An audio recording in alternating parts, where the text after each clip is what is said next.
Hello, everybody, and welcome to the Season 5 finale of the Family Road Trip Podcast.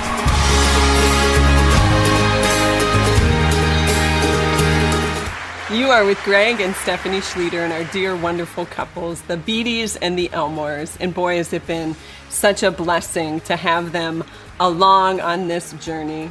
In short, folks, what's this all about if you're just tuning in now and you have no idea of the amazing, fun, engaging vitality that's just flowed from these airwaves? You just did a Stephanie. You did added I? like a lot seven of, well, adjectives. I did. It's That's why I only spouses did two. influence each other in that way. It's good. You and me in the better. Awesome. So no, last 7 weeks, folks, everybody who has joined us is committed to gathering with their families on a weekly basis to talk and pray.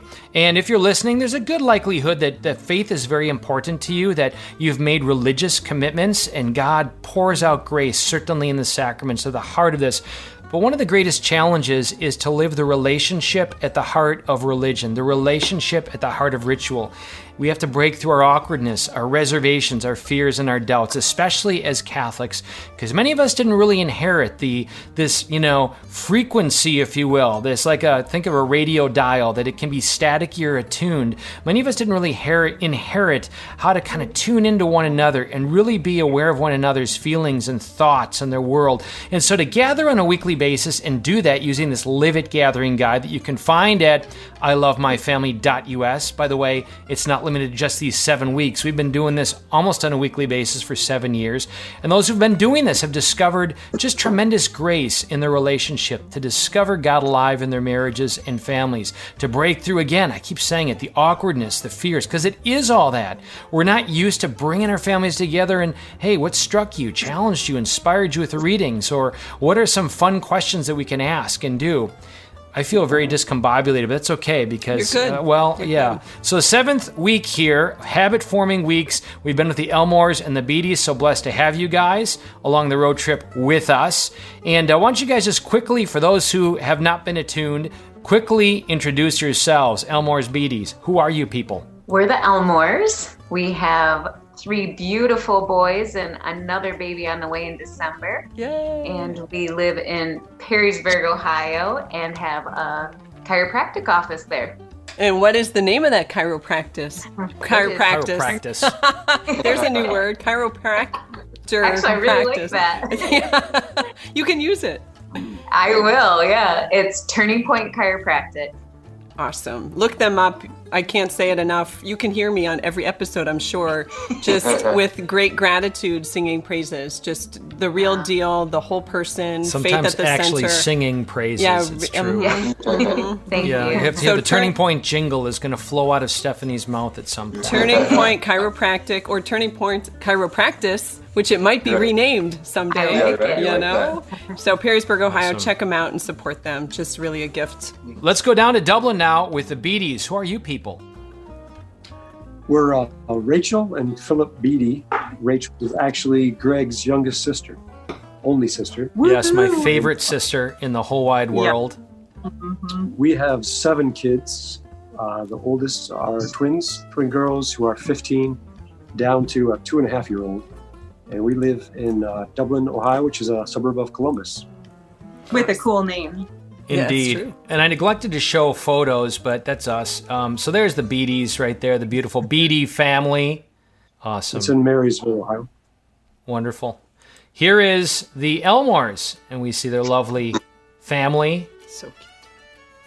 Anyways, we can go back to the Schlueters for us. There's some of us with Father Nick. Steph, how did Father Nick get in on the family photo? He's just so close to us. He's a family member. He is. He Yes. is. That's many moons ago. There's the though. Schlueters. Certainly not an updated. Look, Dominic towers over everybody. Indeed. Now he does. Anyways. So, folks, just some quick commercials before we dive into this. It is the season finale, and we're going to kind of talk about the journey and how we've been blessed over these 7 weeks. If you've been doing it with us, hopefully you've got stories to share also, how your family has more fully encountered Christ through one another and the challenges, but hopefully also an incentive to keep moving. That's what we're going to share, the real stories tonight. So before we do so, though, 2 commercials. So we've had a number of wonderful articles that have been printed, if you will, telling the story of what we're about, Mass Impact. What is it about? Basically, marriage and family revival. And we say Image Trinity is the name of our nonprofit, Image Trinity. And we like to say live it, because what is it? Imaging the Trinity. It's the nature of husband and wife and family. We are called, our identity and mission is to image the Trinity, to make God who is love known. So this is one of the more recent ones, came out last week in the Legatus magazine. This is the centerfold, I guess you could call it. And you could find this online. If you looked out Legatus magazine, you'll see some phenomenal interviews from some people who've been impacted by Mass Impact, very close to our hearts, including our daughter's future father-in-law, Dr. Christopher Stroud, right here. If you're online, you don't need to be online, by the way, to see the video, but there is a visual version of this program right now at ilovemyfamily.us, where you'll also find the past episodes, which you do want to see, by the way. Another of our favorites, Kevin Kelly. We feel so close to his family. 8 wonderful children. Their mom is looking down from on high. We seek her intercession and pray for her all the time. And their children, we feel very much are our children. Steph's favorite son is Robert. The only one that she cried for going away to college wasn't Joseph, wasn't Annie, wasn't John Paul, but Robert went away to college. And, you know, if any of us want anything in our home, special things bought, we just know to go through Robert. Hey, ask Stephanie, ask your mom for this. And typically happens that way. I don't know where they got this picture from me, but anyways. Then you got the Finleys, who've been part of our family road trip podcast. We love the Finleys. They are in Huron, Ohio, and just a marvelous story. Some of you have heard their story, going from really some major challenges in their marriage to being tremendous influencers and impacting other marriages, and a beautiful family, 6 children, as they've shared the story. And, of course, our beloved Ericksons right there, which you may or may not see, but we love the Ericksons. They're in this Toledo area and do so much good for so many people, touching so many lives, and very blessed by all these people. So check it out, Legatus Magazine. You can see there we're featured in this last week's episode.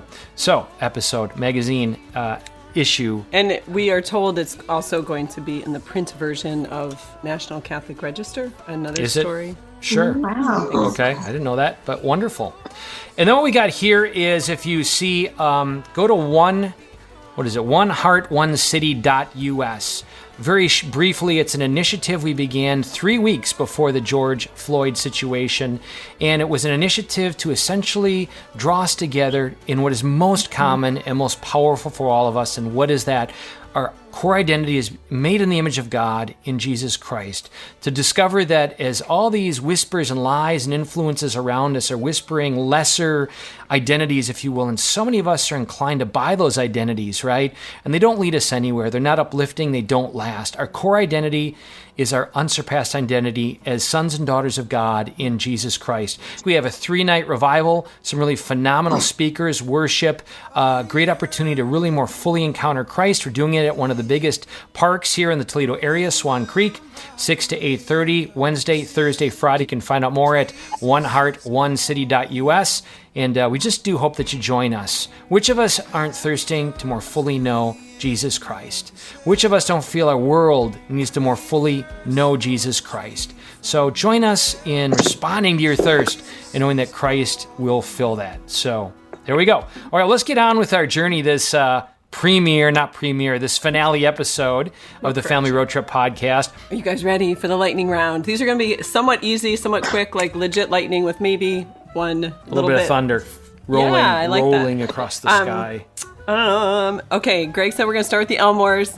And Rachel Elmore, this is going to be an easy one. Just to warm you up. Are you a morning person or a night person? Morning. Jeff. Night, for sure. Rachel. Beatty. Mostly morning. And I'm night. Greg? When I get up early, I love the mornings. Okay. I am a night person. Naturally, I'm more inclined to stay up later than to get up earlier. You're a night person. Night person, morning person. So we all did it well. Rezzed. Yeah. We did I wanted it to well. qualify too, Greg, so don't worry. Thank you. Do you want to take one of these? No. Okay. You're doing a great Favorite job. summer activity? Jeff Elmore. Eating popsicles on the front doorstep with the boys. Oh, I love that. Yeah. Rachel. Walking to the Mommy River with the boys. Wagon, strollers, getting a coffee downtown. That's awesome. Love it. Philip. Uh, Do you want to phone a friend? Bicycling. Awesome. For me, it's creeking. There's a nice little park with a trail and a creek that we go to every summer. I just want to point out that word creaking. I like that. Like That's what I I think expect of to be doing water. when I'm 90 years old. My So, bones, in parts of in spite of going to in Turning parts of Point Pennsylvania, they would say Chiropractic. crickin'. I think that. Yeah. I think the Elmores are wired to end creaking in people's lives. Just me. I'm just saying. Do you have a favorite summertime? I do. So I'm going to say truly anything where my family are just at peace and contented and enjoying and delighting life, apart from the spaz fast nonstop activity, anything. Just the snapshot was you, Steph, again in Florida, where you're able to break away and be in the pool and go back and forth and read a book. That just brought such delight to my little soul. So summertime activities all year round in Yes. Florida is what you're saying. The first thing that came to mind for me was just to be able to go out on the back deck early in the morning and have quiet prayer time and drink coffee outside in the stillness and beauty of it all. So, okay, now we'll think a little bit more. Last Actually, one. no. Oh, this is the last one? Okay. If you could trade lives with anyone for one day, who would it be and why? I would trade with Rachel, so she could see so I can see what I'm like through her eyes. Aw, That's a great answer. that's too profound. Very How do you cool. follow up on that? That's I deep. know, wow. This will follow up. I would trade with Stephanie Schlueter. Oh, Sure. To see what it's like to mother in her eyes and raise saints and to guide me Wow. already. So. aw, thank you. Aw. Yeah. Very Let's sweet. just spend a day together. How about that? That's great. Beaties. I would say Karen Paris. She's the lead singer of the Innocence Oh, Mission. yeah. Wow. She is awesome. She lives in Pennsylvania, and Great state. she does all kinds of cool stuff. Like she writes such profound, beautiful music, and I'd love to be in her head. Like she takes images and she forms them into feelings. And she has 2 children, and I just get the sense that they kind of live off the radar in just such a peaceful place. I love, she breathes peace into me when I listen to her music. So I think that would be great to be like her for a day. That's a great answer, and I wouldn't have Very expected cool. that. Our family loves Innocence Mission is the name of their band, and it's a husband and wife duo. And he plays guitar, she sings, and she is very poetic and thoughtful. Has a beautiful little children's lullaby album, among others, if that piques your appetite. The first album, I think the last track actually is called Medjugorje, which she talks about having gone to Medjugorje and the tremendous peace, but many other songs. So it's a good one, Rach. Phil. Yeah. I would like to be president for a day. Yeah. US. So would you like to switch with Donald Trump, or you just want to be president? Whoever's in office at the time. Okay. Yeah. Well, Yeah, we'll make- I don't want to ask you what you would do in that day in your Philip-like executive orders, but I'm with you, buddy. I was going to say the same thing. Just I don't know, the handoff baton on that. I'd love to be the president for a day. I'd have a lot of fun. And you know what? It's probably as long as they would handle me is 24 hours. I would get impeached in that period of time. Probably, but 24 that's hours, you okay. probably have time. Not much. So, I don't know. Someone fun might be like a Joanna Gaines from Magnolia. That would just kind of be a really cool, fun thing. And then, on a weird spectrum, not to sound weird, a Carmelite nun. And I don't know if it's just just for that prayer and quiet and just to be Yes. around just holiness like that. I don't know. So, Would you like a day where I just take the kids and you can turn our home into a monastery? We do that once in a while. Once in a while. It's not the same, though. I understand. So, folks, so blessed you're with us here in the season finale of the Family Road Trip podcast. We're in the 7th week of saying yes to God's grace being poured out in dedicated times on a weekly basis. It doesn't need to end. Let me punctuate that. And over the 7 weeks, we've asked some fun questions, some thoughtful, meaningful questions. And the goal is that really we're discovering over time, because it really happens over time. Try it once, certainly, try it twice, but it's the commitment on a weekly basis to make it sacred, to really do it, to make it a priority that's a challenge, but the grace flows into that challenge. So what we're going to do now is both the Beatties and Elmores sent into me some fun little video clips that I've edited into montages that are essentially asking their children how they experienced this. Some things they like, maybe some things that they were challenged by. And so we're going to begin just by showing these montages, and then we're going to kind of talk about how we've been impacted again by saying yes to a dedicated time on a weekly basis to talking and praying. So obviously, if you're listening on the radio, great. If you're watching, even better. But if you're just listening on the radio, we really encourage you to go to ilovemyfamily.us either now or later to see these images, because they truly are precious and definitely worth taking the time to find them online. Rachel Beatty, you look a little nervous. You're like, uh-oh, really? What am I going to see? What's this going to look like? I'm like, you could have edited out a couple of those kids probably. Oh, no, we're going to watch the whole thing. I'm kidding. What struck you in the reading? Hey, Mac, how are you? Good, how are you? Good. So, what did you think about the Live It Guide? I really liked, it's just like so much like God stuff, like all the fun parts. The fun parts? Yeah. I really learned a lot of the Bible. So we had a lot of parts that were pretty fun. We'd go around and we'd answer fun questions, and then we'd talk about each other, and then we would do prayers and then readings and then ask questions about the readings. What was your favorite part? What struck you? What struck you? So that was one of the questions after the readings, right? Mm-hmm. And we'd talk and learn about the reading. Mm-hmm. That was your favorite part? Mm-hmm. It's just like so peaceful, and it's just like we only do it kind of like one by one. Like one reading by one reading, yeah. And we ask questions about it. Like a person talks like one at a time. One at a time. And like every week we do a video. Do you think that now that the 7 weeks is done that we should keep doing the Live It Guide? Mm-hmm. I think the routine of this is just perfect. I'm gonna let it because like we do it right before night.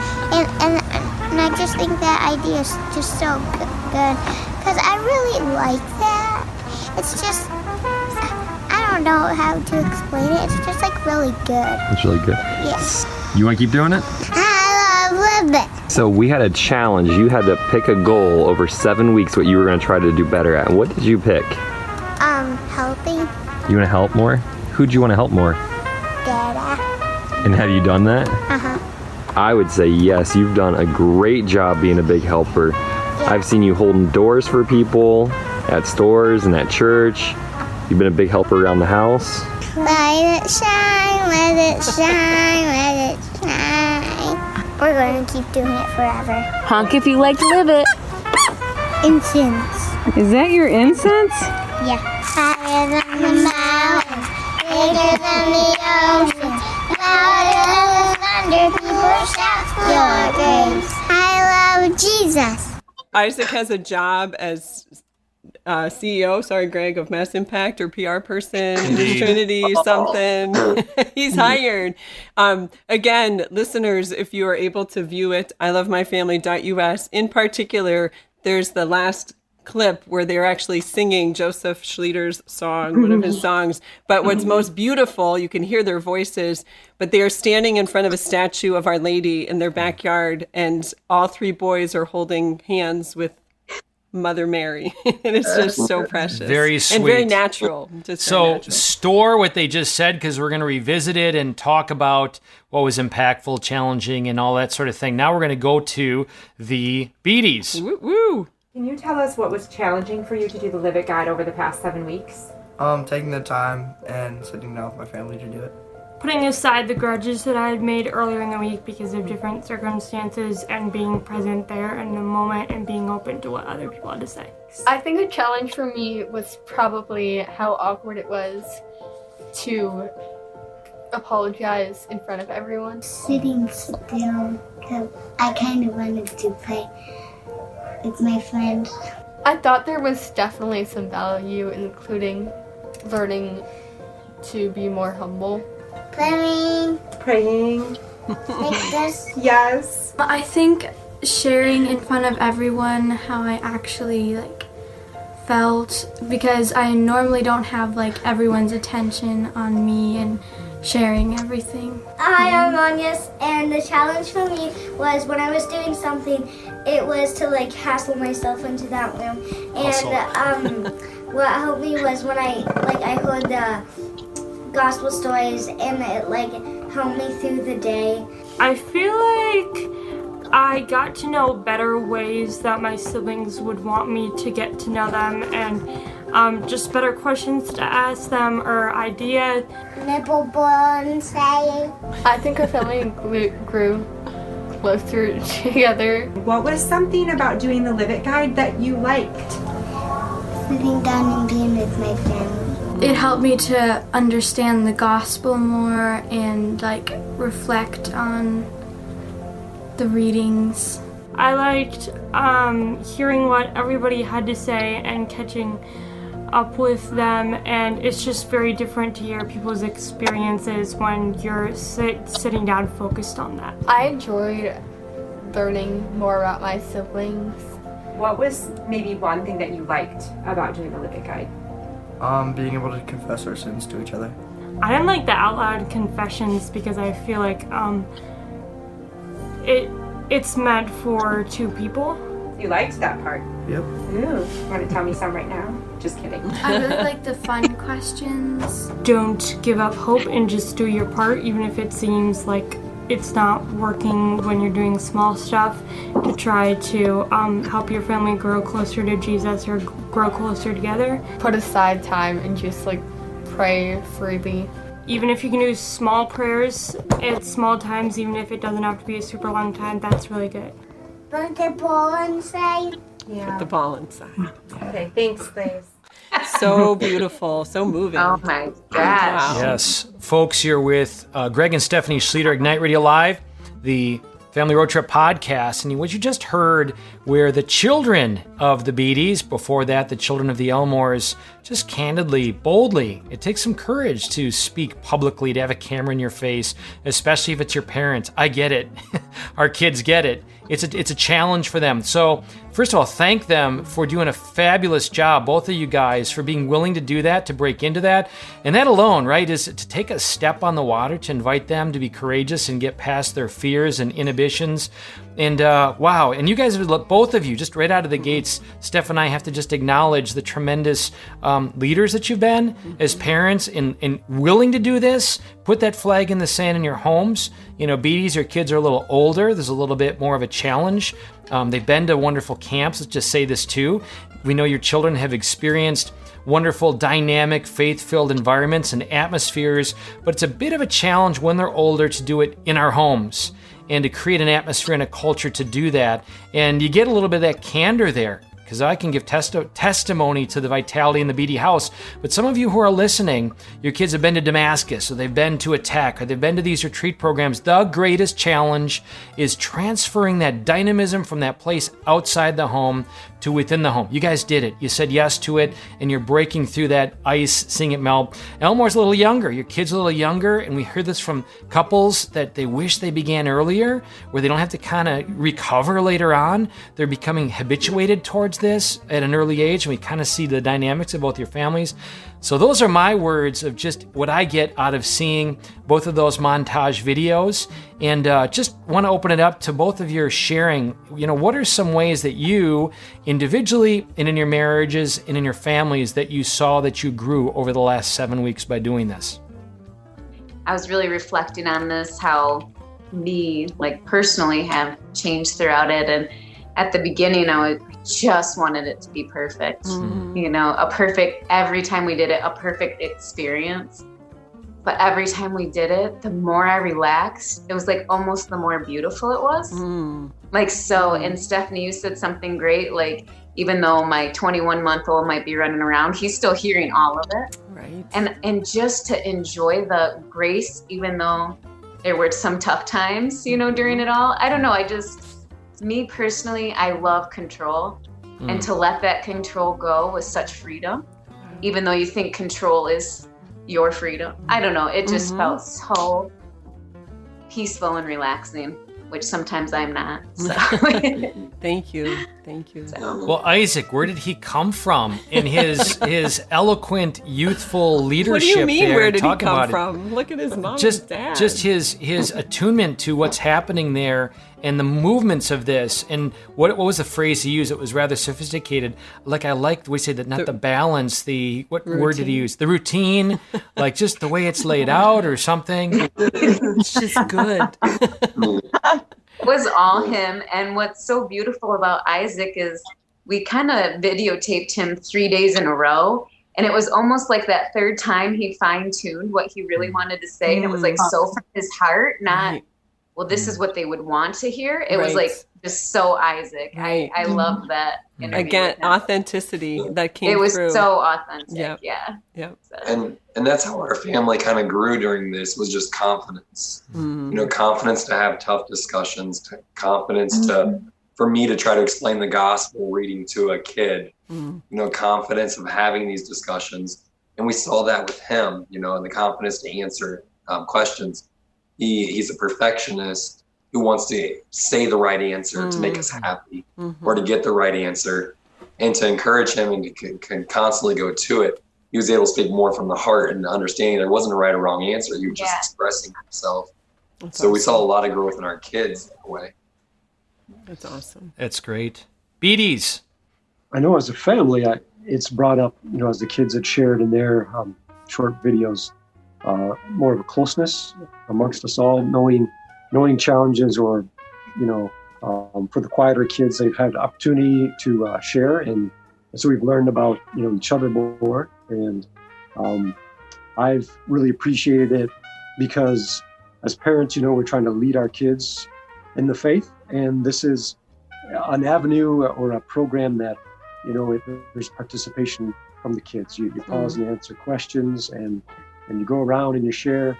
And, you might pick up a devotional book as a family, but a lot of that may be just, you reflect on the gospel reading or scripture, and then there's a little bit of a lesson afterwards. But this was more personal, and it got the kids to think more on themselves and how to apply it. So that was a great help to, because as parents, we do want to lead our children to Christ. And this is, it fills in the gap there of how to do that. I think that they felt cared about in a way, because I think like what you were saying, a lot of programs we teach them, but in this one, we're all kind of teaching each other. It's not so much just centered on what mom and dad have to say about the gospel reading. It's like, what do you have to say? How is this in your heart?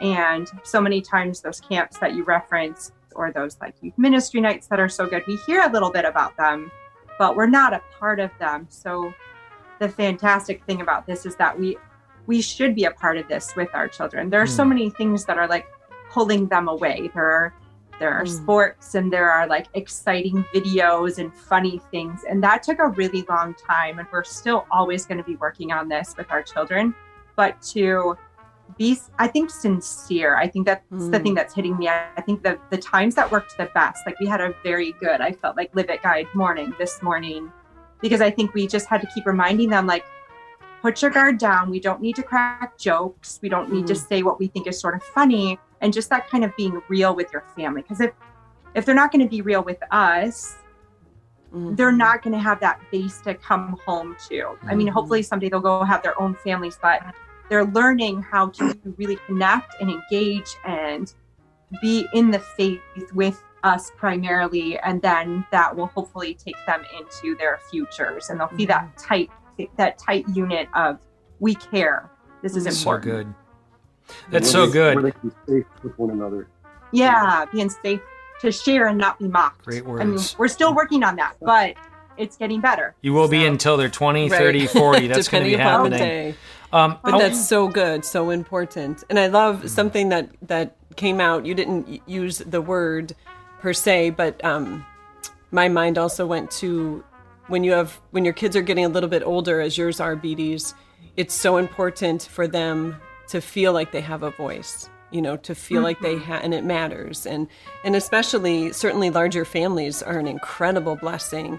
But I think it's also the challenge to be more aware and to work even harder sometimes to give them that platform to be heard, to feel like they matter, to know that their voice is important. And So some words here that were shared, and I was very moved by each of you along this journey and punctuating some key themes here right now in the season finale. But words you both shared. Rachel, Elmore, you said control. I'm there. Just a sense of control. Maybe implied in this is comfort. We like our comfort. We like our control. And many families, I'm going to submit, may be languishing because they don't know how to break through comfort and control to open the door for meaningful relational connection, to be vulnerable, to be transparent about real issues. And I just want to ask maybe how difficult was it and is it for each of you to create an environment or atmosphere where we break through that comfort, break through the control, and really truly try to be personable, try to be relational, try to be, dare I even say, intimate? How difficult is that? How did you experience that difficulty, and how did you break through it? And maybe once you did break through it, what benefit did it have to you personally? I could speak to that a little bit. I kind of noticed, frankly, you can't just sit down and do the Live It guide once a week and then not have any connection with the kids all week, and then expect that when you come to the Live It guide, people are going to share and feel connected. So good. So I think it kind of goes, it's like a hand in glove. So I would notice, for example, like maybe Isaac's not going to be so willing to share, but the way that he experiences connection is we talk baseball. I go to his game. I show him interest. We play Frisbee in the yard. And that kind of like all, when he comes back to the Live It guide table and we're asking him, you need to share and you need to like let the others speak, he's more willing because he feels like we've gone through that effort with him. And so we just reap a lot more benefit from constantly working on relationship. So good. To build that relational currency is so good. That's a good word. Others on the question of breaking through comfort and control to a place of real interpersonal intimacy. How difficult is it? What happened when you did it? I kind of relate it to like starting a new exercise program, right? Like it's hard. You don't want to do it. Am I going to see the benefits? You know, like it's tough. But this is like a spiritual exercise. You know, it's for your soul. So I think our difficulty, you know, is to just establish the routine, like Isaac said. And then you do it, and then it gets easier. And then you see the beautiful, I like what Rachel said, it's like throughout the week, like, yeah, we have this one day or 2 days that we did it. But oh my gosh, the openness of the family, the rawness of their hearts, like throughout the week is because we spent that time together to share our hearts. So I just feel like the difficulty comes starting. And then you just feel it. You know, you don't have to hear it, but I can just see even today, Rocky rubbing Isaac's back on a bench, you know, like, I'm like, I mean, where did that stem from? It had to have been, you know, our love and our rawness, you know, during the week, and we'll just reap the benefits throughout. So many of you are, go ahead, Steph. No, I was just going to say along those lines, with both of you just having shared so beautifully, the word investment, right? So I think, again, any time of spirituality with our family is blessed and graced, and it's so important. But I think these types of things, right, the lit guide and that sharing and the apologies, or just that diving in or Malachiing in a little deeper, like that takes investment, right? Because it is more of a choice, is more of an effort, is more of something.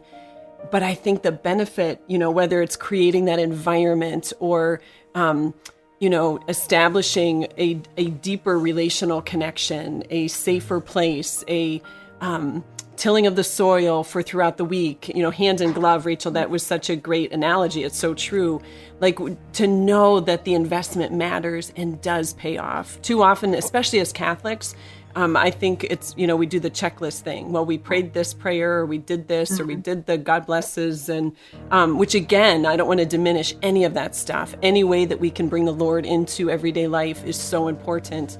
But to really teach our children, help teach our spouses, and be taught by our spouses, that language of relationship of the faith is so, so, so beautiful and important. So some of our listeners may be familiar with Sherry Waddell's book, Forming Intentional Disciples. I encourage you to read it if you have not. It came out maybe 5 years ago, 6 years ago. And at the front end of this, she explores, and throughout, she explores data that gives a portrait of where are Catholics at. And 2 stats that I think she pulls really from Pew Research and other solid research entities. One is that no more than 10% of Mass goers, so take the group of Mass goers, which is start there, no more than 25% of all who call themselves Catholic, only 25% are regular Mass goers. Of that group, 10%, only 10% even pray before meals. So if you were to ask the question like, you really can't reduce a relationship with Jesus and intimacy to these sorts of disciplines. I got it, but they reveal our dispositions. Our disciplines ought to reveal our dispositions. So back to that stat, that's like bare bones, right? Are we rub-a-dub-dub, thanks for the grub, yay God? Are we even doing that? And so if God is not being brought into our families in a relational way, I don't know, what is the hope for that to be that lifeblood to carry us through the difficult times of life?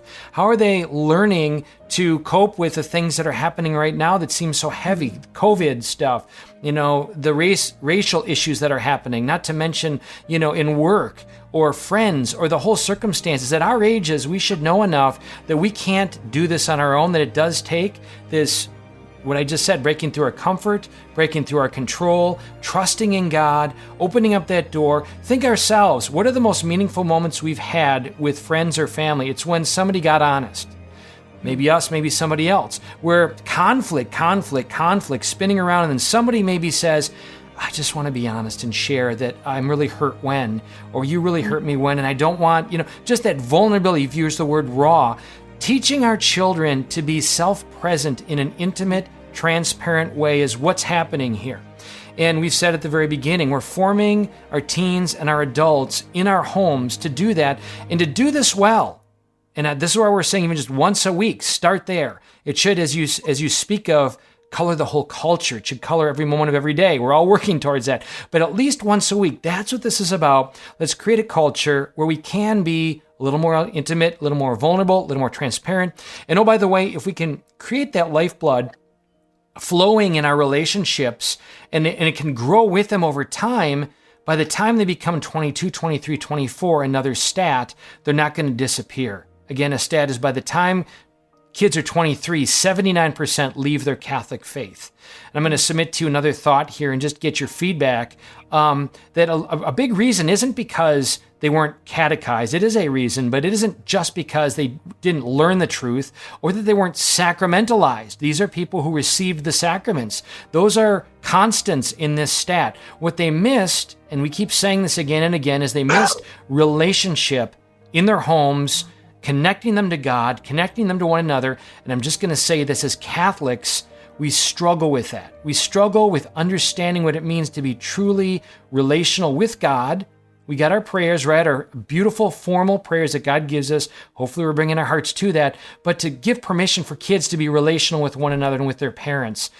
Do you guys see that, play out in your circles of friends and other families that have great commitment to religion, great commitment to ritual in those moments, but maybe see some of the struggle because of an absence of relationship? Classical Greg monologue and 5 questions in the midst of that. And what are you asking me? Just looking for maybe your candor and validity of this challenge we face as Catholics and being truly relational in our homes. I think the gospel about the sower, right? Where are the seeds being sown? What kind of soil? What kind of ground? The gospel reading coming up. I think that relationship is the soil, and that relationship starts in the home, and when they do go out to the world, into the thorns, into all those things that are out there, is that root system strong? And I think that's one area we've grown in this. I think that's where that relationship comes in as well. I think that's the soil. I think it's all in that relationship. I mean, life is kind of all about relationships. And I'm not sure that I could look I can't call to mind any like thoughts of other families because I'm not quite sure how relationship dynamics play. But I know for us, I think reconciliation is such a big deal, like with God and with each other, just the ability to start fresh and to let each other out of preconceived boxes. Like our kids need to know that we don't think of them as this kind of a person. So that maybe the relationship with God, they're going to be more willing to not be like, I'm such a terrible person and why bother? And I'm just this kind of person, but just, I think if we can foster more reconciliation and be free, they can be free to just keep coming to God because he loves them, not because they have to keep steeping in their sin, but just like, let's move on, let's start fresh, keep going. So a little snapshot of Schlueter history. We are 7 children, and our family has not been without its struggles and challenges in the wide range of sin and culture. And my parents have spoken of this, and they are phenomenal parents. I mean, they were the upper 1% of forming us in the truth of our Catholic faith, bringing us together in prayer, alerting us to the challenges of the culture in the 70s and in the 80s when we grew up. I'll say this, any sinful decision that any of us made in the Schlueter home was not because of my parents. It was in spite of my parents. Let me put it that way. That said, my dad, who was very busy, he was a hospital president, and all he learned was the dads provide. They, attend to, maybe my dad was a soccer coach in significant ways, symbolic ways. He was delighted to take us on vacation once a year, our Crandon annual vacation for a week. Though these moments that were very rich and very meaningful, most dads did not inherit a relational approach to being a father, and he would admit this. So many years later, I would say after all of us have navigated through the difficulties of adolescence and those choices, my dad wrote each of us a letter, and in so many words it said, I want to tell you that I love you, and I've tried my best. I am imperfect. And as a result of my imperfection, now this is key. Think about this from your dad. I got this from my dad. We all got this from our dad. Because of my imperfection, you will inherit challenges in your own life, difficulties, things broken that you're going to need to have to work out. I can't fix them. And I urge you to bring this to Christ. I urge you to bring it to God and seek that kind of healing that you need. So contained in that letter was a profound baton handing us off to a loving Father in heaven who is one who can heal us, who can strengthen us. And it also was a way, I think, with whatever maybe ghosts that may be haunting any child, us in this case, but think any of you are listening right now, your own parents, any ghosts that may be haunting of us, what they did or didn't do, well, we're set free because of his acknowledgement of his imperfection. So that directly translated into me factoring into my parenting as a father with my kids frequently, sitting them down and saying, you know what, I am fallen, I'm incomplete, I'm imperfect. I ask for your prayers. I ask you to pray for me. And I really want your advice. What are ways that I can be a better father? What are ways that I can more fully, be the heart of the Father in heaven, which is always going to fall short, but to you and with you? That has, I will say singularly, was a great humbling, but conduit of grace and relationship with our children when we find ourselves over time kind of going in different courses just because life does that. We get busy, they get busy, they become teenagers, and we lose track, and we lose that relational connectivity. To do that as a father, in my case, or as a mom, opens up that door. It opens up the door for reconnect, it opens the door for grace, and it shows them also how to be maybe acknowledging of their own imperfection and to maybe not be so judgmental. So I'm saying to you parents right now, grandparents, your children maybe aren't in the faith, they're not living it, or maybe they're practicing it, but they're not necessarily dynamic in knowing Christ's love. It's not over. And even today, you can approach them, keep praying for them and for the Father's heart for them. And I encourage you to approach them and maybe find that time and the place to say, I was imperfect. I didn't do everything correctly, and I apologize for that. I want to be a better father, in my case, a better mother, and I want to receive whatever feedback you have for me. I just want to listen. I just want to listen. I don't want to defend or give reasons or excuses. I just want to listen. That alone, to give them the opportunity to hear you say that and to hear what they have to say, trust me, is a game changer, a huge game changer. You could be the one. You could be the one. And I'll say we've seen that happen powerfully from this program, in fact, where people the next week approached a family member, in some case a parent, and we're the ones to say, I haven't been the best child, the best sister, the best brother, and I want to be a better, and I ask for your prayers, and I want your feedback. I really believe that deep inside of us is an awareness of the ways we've fallen and the ways in which we've sinned, and that means others too, but they're never given an opportunity because they're battling against it, shame, guilt, and they have the excuse that, I don't know. Well, we know hurting people hurt people too. And healing people heal people. Yeah. You guys are amazing. So I want to turn this at the end of this season finale to the question. Think of beloved family and friends who have children and parents. Most likely those who are going to Mass. They're faithful. They're trying to form their children in the faith as best as they can.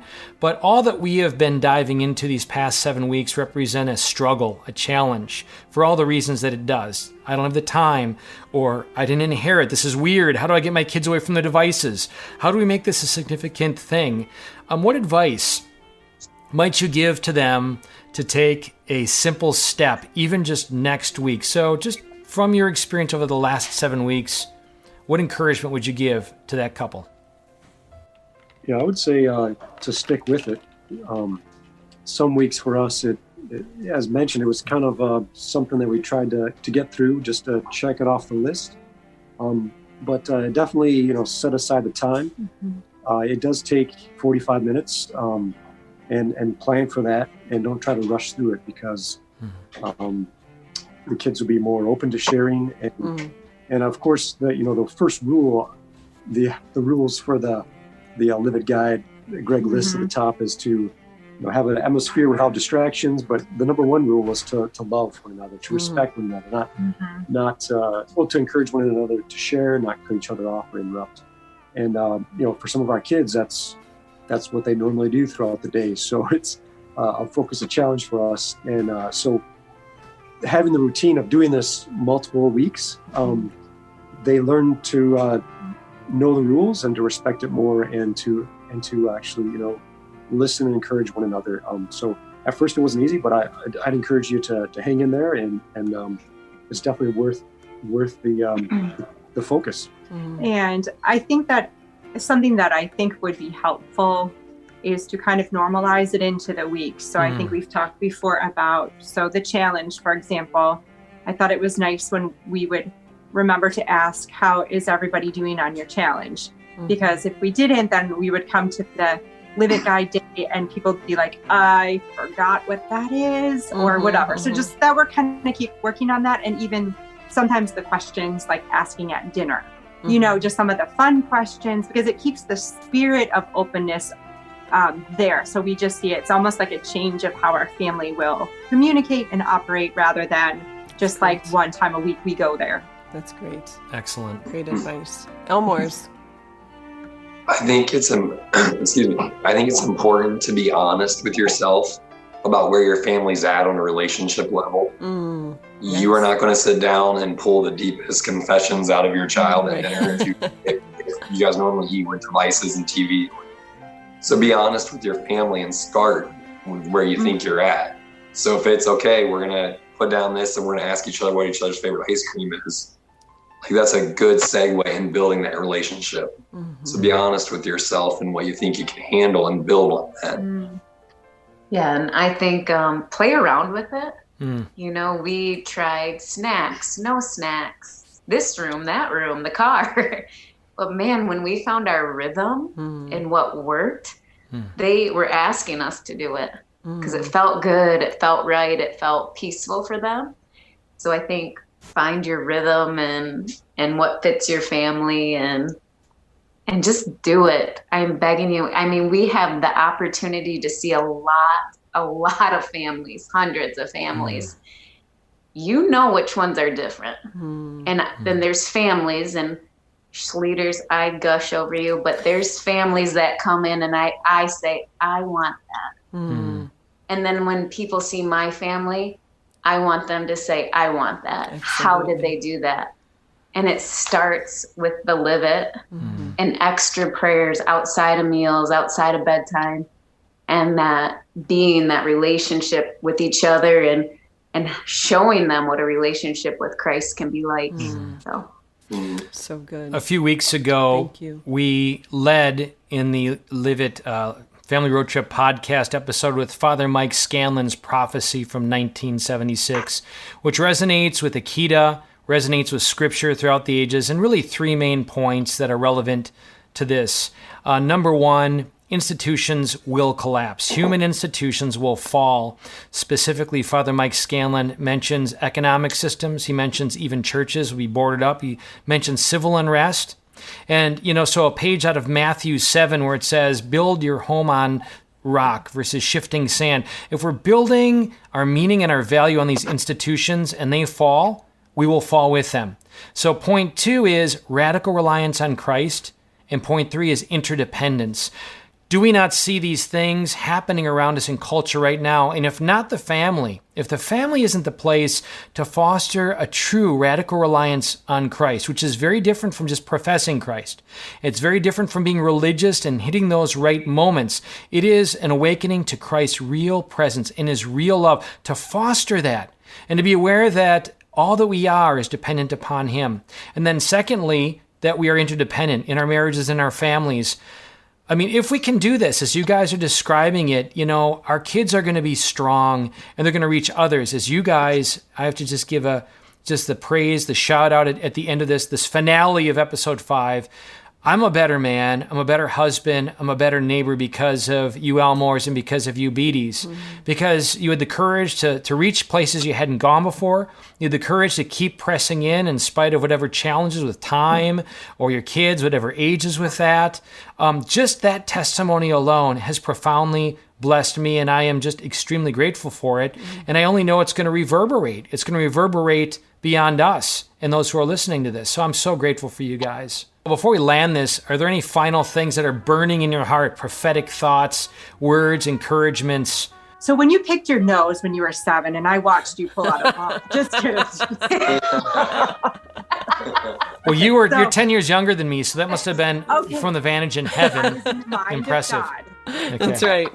So at any rate, no, I just wanted to thank you guys. It was definitely not something that we it was kind of a last minute jump in and we were like, oh Lord in heaven above, how are we going to do this once a week? And it's long and our kids don't want to do it. But and then doing these video things, I'm intensely way too much what are people thinking? I shouldn't have said that. I have to let go of my people pleasingness.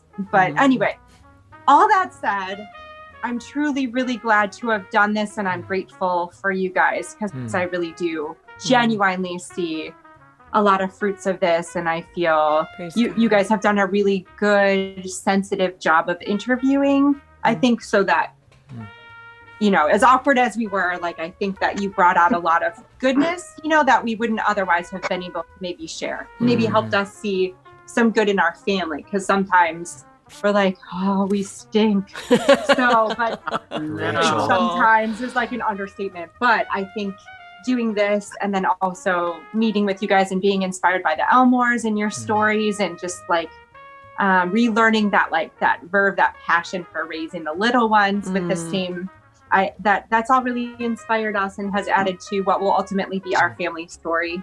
So thank you. Awesome. Thank you, Greg. Thanks for the gift. You both are. Yeah.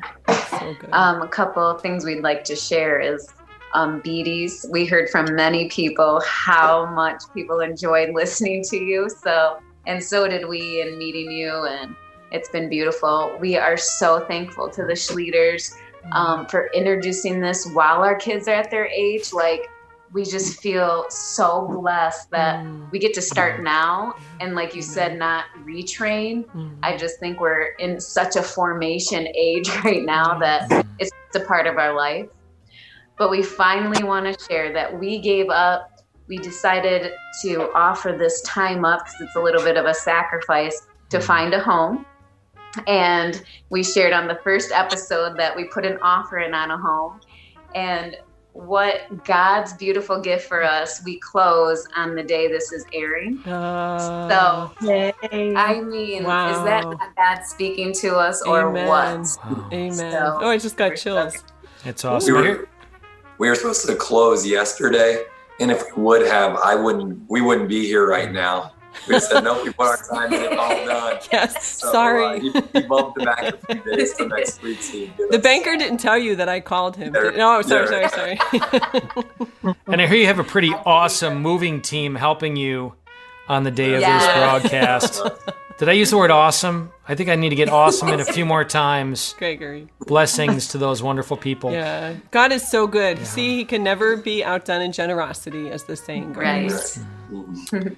Folks, thank you all who are listening and have been journeying with us and just really, hearing God's voice, summoning us to ever greater intimacy with him. Isn't that the purpose of every part of life? And that our eyes are hopefully opened, all the more to see that our lives are a custom-designed retreat. Think about that. Let us leave you with that thought, that every seemingly ordinary, inconsequential moment of being a spouse, of being a parent, of work, is custom designed by God to draw us into greater intimacy with him and all those around us. If just, quote unquote, that happens, will we not see a fulfillment of that prayer that we pray, thy kingdom come, thy will be done, not just as something from afar, but that we are instruments of its answer. Think about that. We're not just praying, thy kingdom come, thy will be done. We become aware that God is answering that prayer through us and making our places sacred, making our marriages sacred, making our families sacred. At the end of the day, that's just what we desire. We're not there. We're far from it. But how beautiful that Jesus Christ revealed to us that destination in our nature that is worthy of our sacrifice. It's worthy of perseverance. It's worthy for many of us listening right now of getting up no matter how many times you've fallen. We just renounce the work of the enemy who's maybe beating you up and making you feel shameful for whatever's happened in your marriage or in your family. We renounce it. This moment right now is a new moment of grace. It's a new moment of awakening. It's a new moment of outpouring. The Holy Spirit is brand new, working in a powerful way right now. And God needs you. He's appointed you and anointed you to receive that grace right now. And you're not alone. We get to receive this together. We get to journey together, tripping over our own legs sometimes, right? Fumbling sometimes, but we get to do it together. And that's what this is all about. So please join us. Go to ilovemyfamily.us. Get on board this awesome journey to eternity. We love you all. God bless you all. And thank you so much for it. Let it continue. Until next time, God bless.